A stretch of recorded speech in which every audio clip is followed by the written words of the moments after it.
विद्यार्थियों, सेमेस्टर 2 के छात्रों, आज की ऑनलाइन क्लास में मैं तुम लोगों को डेविड ह्यूम, जो आधुनिक पाश्चात्य दर्शन के एक जाने माने दार्शनिक माने जाते हैं, उन्हीं की विचार मीमांसा दार्शनिक विचारों से अवगत कराऊंगा। डेविड ह्यूम जो थे वो अनुभववादी दार्शनिक थे, लेकिन वो अनुभववादी होते हुए भी संदेहवादी दार्शनिक माने जाते हैं। कहा जाता है कि ह्यूम जो हैं उनके अनुभववाद का नियति जो है, अनुभववाद जो है अंततः संदेहवाद में परिणत हो गया। ह्यूम का अनुभववाद संदेहवाद का ही तार्किक परिणाम है। तो ह्यूम का जो दर्शन है वो उनके कार्य कारण नियम पर ही आधारित है। कार्य कारण नियम क्या है? लॉ ऑफ कॉजेशन क्या है? हर एक कार्य का कोई न कोई कारण होता है, अकारण कोई घटनाएं नहीं घटती हैं। एक कार्य एक कारण, एक कार्य एक कारण। कार्य और कारण में क्या संबंध है? सामीप्य का संबंध है। कार्य और कारण में क्या है? कारण में कोई शक्ति है जो कार्य को उत्पन्न करता है। कार्य कारण क्या है? दो घटनाओं में अनिवार्य संबंध है। तो कार्य कारण में मोटे तौर पर अनिवार्यता का संबंध होता है, सामीप्य का संबंध होता है। कारण जो होता है वो अनुक्रमण संबंध है दोनों में। कार्य कारण में न तो अनिवार्यता का संबंध होता है, बल्कि उसमें अनुक्रमण का, अनिवार्यता का संबंध तो है ही, अनुक्रमण का संबंध भी होता है। यानी कारण जो होता है वो पूर्ववर्ती होता है, उसके बाद ही कार्य जाता है। कार्य कारण को साधारणतः बुद्धि का उपज माना जाता है। तो इस तरह से हम क्या देखते हैं, ह्यूम का जो दर्शन है वो इस कार्य कारण सिद्धांत पर ही आधारित है। अब इसका मतलब ये नहीं कि ह्यूम कार्य कारण को मानते हैं। इसका मतलब ये नहीं है कि ह्यूम कार्य कारण सिद्धांत का जो उसके मूलभूत बातें हैं उसका समर्थन करते हैं। जरा विद्यार्थी ध्यान देना, ह्यूम जो है वो कार्य कारण नियम से संबंधित जो ये सब मूलभूत सिद्धांत हैं, जैसे अनिवार्यता का संबंध, जैसे अनुक्रमण संबंध, जैसे कारण में एक शक्ति जिससे कार्य उत्पन्न, जैसे दोनों में सामीप्य का संबंध, समीपता का संबंध, जैसे कारण हमारी बुद्धि का उपज, इतना जो मूलभूत जो बातें हैं कार्य कारण का, सब का वो खंडन करते हैं। यही उनका कार्य कारण सिद्धांत का कॉन्सेप्ट है। कार्य कारण सिद्धांत को मानते नहीं हैं। कार्य कारण सिद्धांत से संबंधित जो जो पॉइंट है, जो जो मूलभूत बातें हैं, उसका वो एक एक करके खंडन करते हैं। तो ये हुआ ह्यूम का कार्य कारण सिद्धांत। अब इसी कार्य कारण सिद्धांत में वो एक एक करके जो खंडन करते हुए चले जाते हैं और अंत में वो पहुंच जाते हैं कहाँ पर? वो पहुंच जाते हैं संदेहवाद पर, क्योंकि वो संदेह करने लगते हैं। वो एक एक कार्य कारण नियम, वो हर चीज पर संदेह करते जाते हैं। विद्यार्थी, एक बात और मैं कहूँगा, कार्य कारण का बेस किसका था? बुद्धिवादियों का। बुद्धिवादी ही कार्य कारण को नहीं मानते थे। कार्य कारण उनका मूलभूत सिद्धांत था।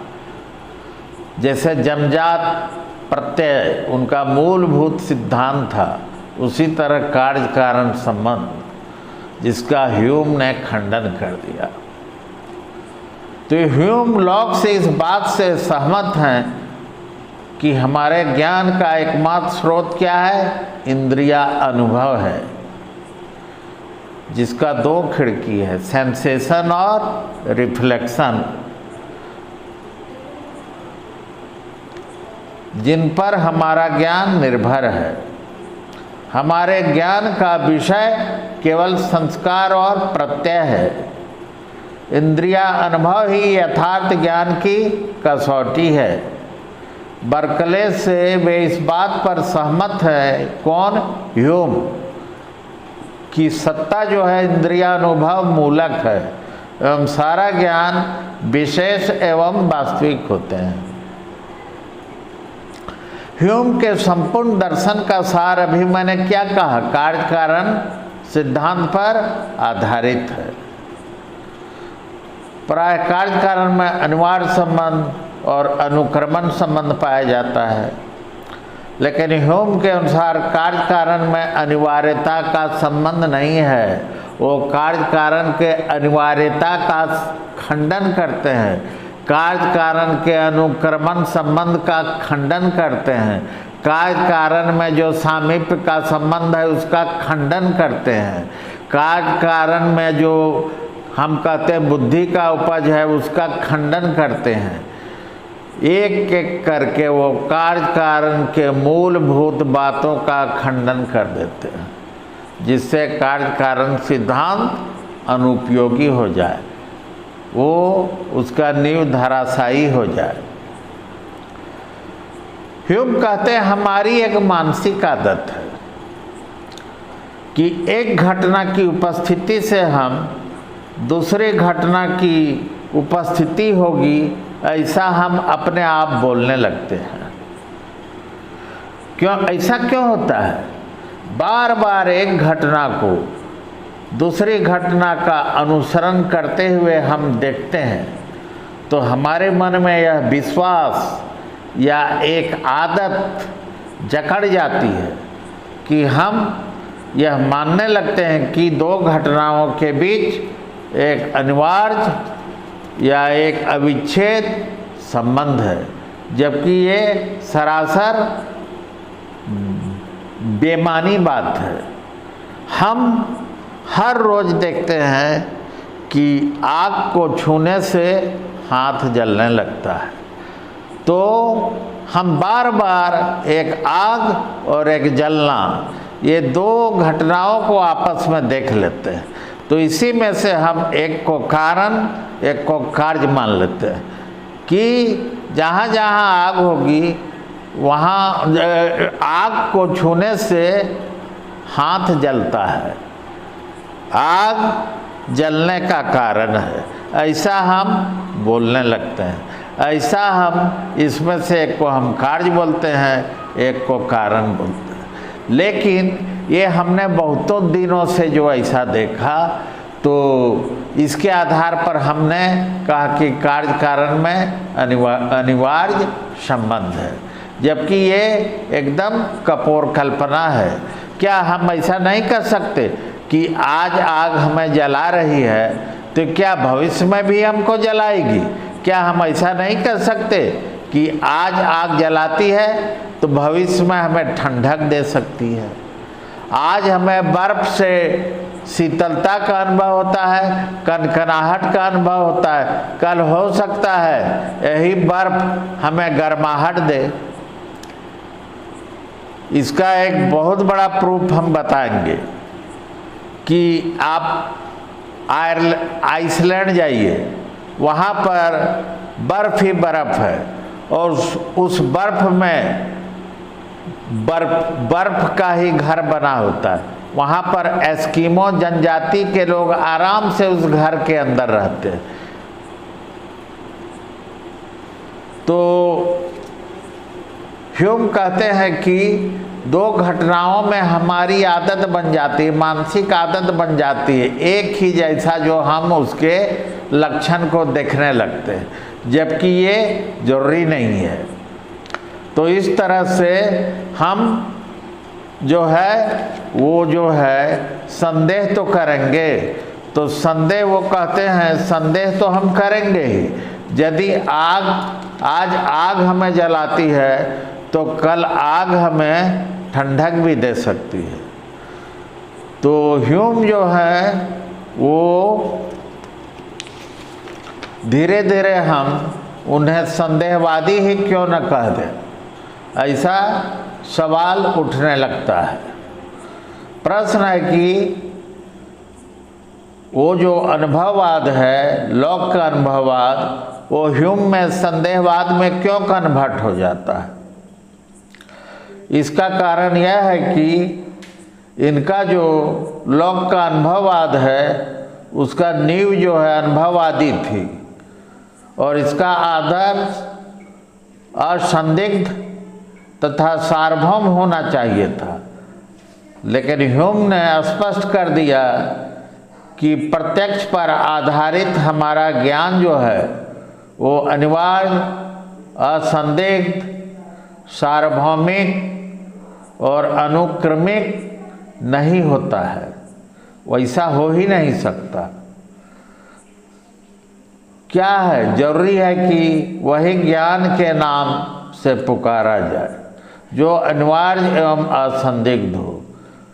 समकालीन प्रयोजनवादी एवं तार्किक अनुभववादी इसे स्वीकार नहीं करते कि ज्ञान को अनिवार्य एवं असंदिग्ध माना जाए।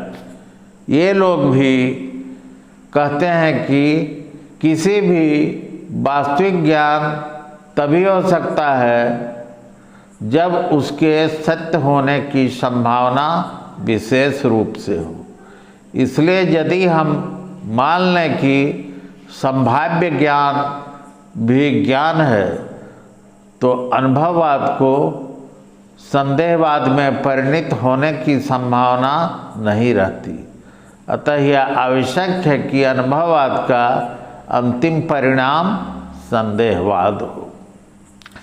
ह्यूम स्वयं पूर्ण संदेहवादी थे या नहीं थे, यह कहना थोड़ा कठिन है।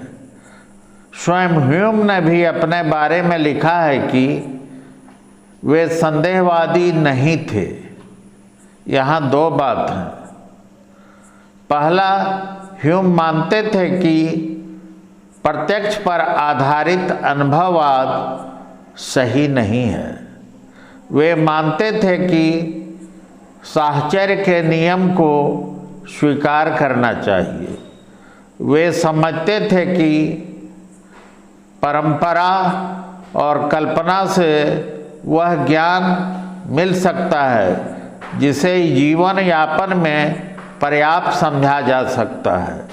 इस दृष्टि से हमें कहना चाहिए कि ह्यूम संदेहवादी नहीं थे।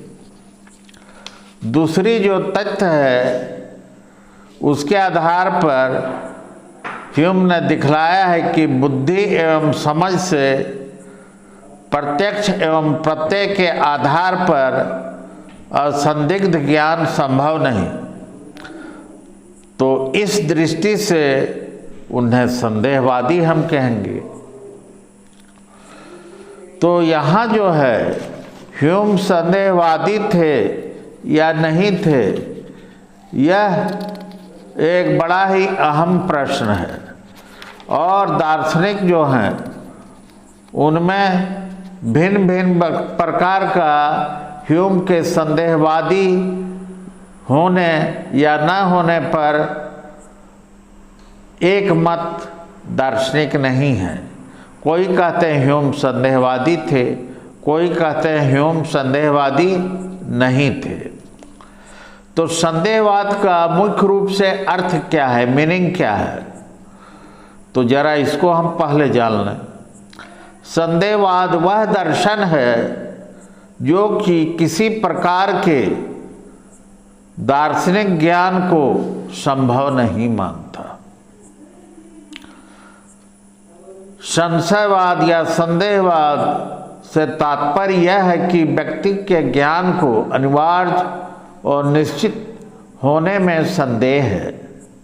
इस प्रकार यह ज्ञान को पूर्णतया निश्चित या पूर्णतया असंभव नहीं मानता है। तो संदेहवाद इसी को हम कहते हैं। ह्यूम संदेहवादी नहीं थे या संदेहवादी थे, इसका यदि हम ठीक से अवलोकन करें तो प्रश्न उठना स्वाभाविक है कि क्या ह्यूम संदेहवादी थे, क्या ह्यूम संदेहवादी नहीं थे। तो उनके जो संदेहवाद की जो बात है उस पर तो हमने अभी थोड़ा मोड़ा प्रकाश डाल ही दिया है कि वो संदेहवादी थे या नहीं थे। तो ह्यूम को हम संदेहवाद, कुछ लोग संदेहवादी कहे, कुछ लोग संदेहवादी नहीं कहे। तो यहाँ पर हम संदेहवादी थे या नहीं थे, इससे अलग एक अन्य प्रश्न उठाते हैं कि ह्यूम को संदेहवादी कहने के बजाय संशयवादी कहिए। ह्यूम के विषय में इस विचार को व्यक्त करने के पूर्व यह स्पष्ट हो जाना चाहिए कि संदेहवाद और संशयवाद में क्या अंतर है। संशयवाद के विषय में टी.एन. हक्सले एक दार्शनिक थे, उनका मत है कि संशयवाद की व्याख्या अनेक प्रकार से की जा सकती है,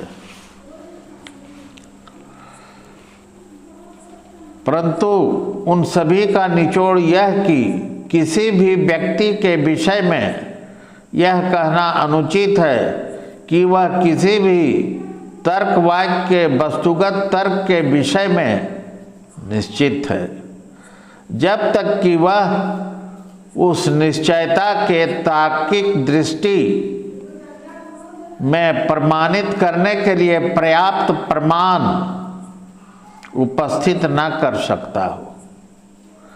इस कथन से यह स्पष्ट हो जाता है कि संशयवाद जो है वो पूर्ण स्वीकार और पूर्ण नकार के बीच वाली स्थिति है।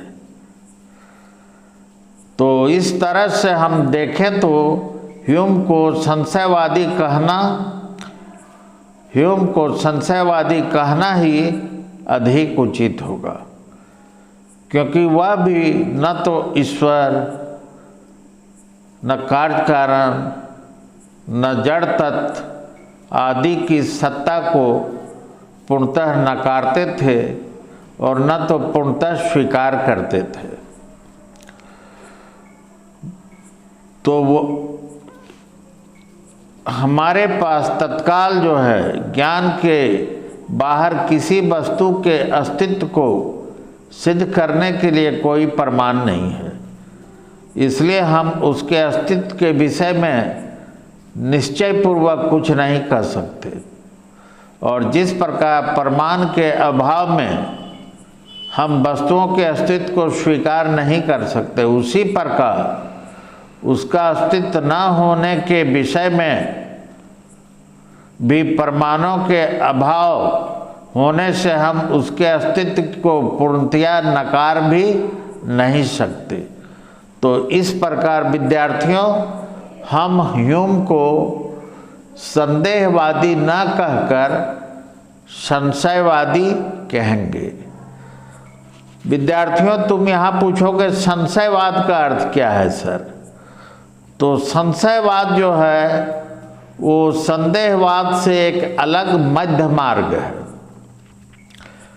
संशयवाद की मान्यता है कि व्यक्ति जो है उसका संपूर्ण ज्ञान काम चलाऊ रूप से ही सत्य होता है, उसे अनिवार्य रूप से सत्य नहीं कहा जा सकता।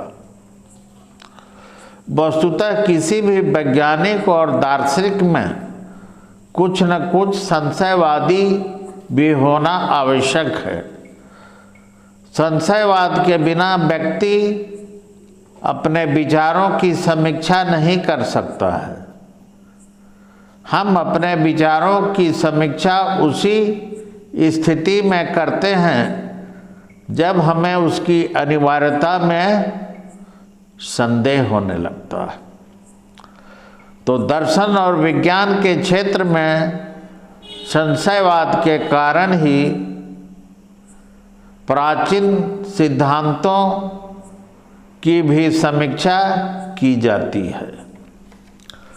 तो विद्यार्थियों, हम अंततः यही कहेंगे कि ह्यूम जो थे वो पूर्णतः संदेहवादी नहीं थे।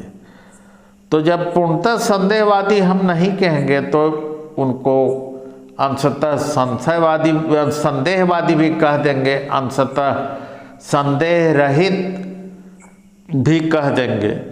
तो इस पचड़े में ना पड़कर हम अंततः यही कहेंगे कि ह्यूम जो थे वो संदेहवादी ना होकर संशयवादी थे। संदेहवादी यानी स्केप्टिसिज्म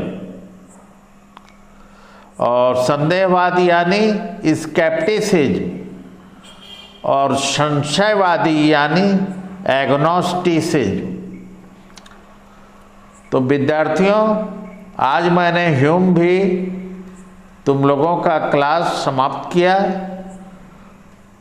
अब एक तरह से आधुनिक पाश्चात्य दर्शन में मैंने बुद्धिवादी विचारधारा से संबंधित डेकार्ट्स, स्पिनोजा और लाइब्निज तीनों विचारकों के विचारों से तुम लोगों को परिचित कराया।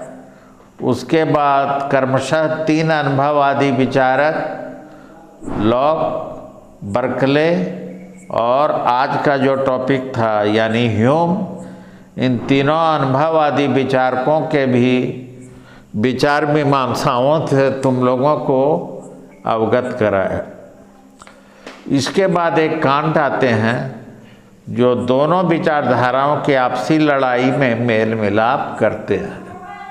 तो विद्यार्थियों, टेक केयर, बाय बाय। आज का क्लास इतना ही। ओके।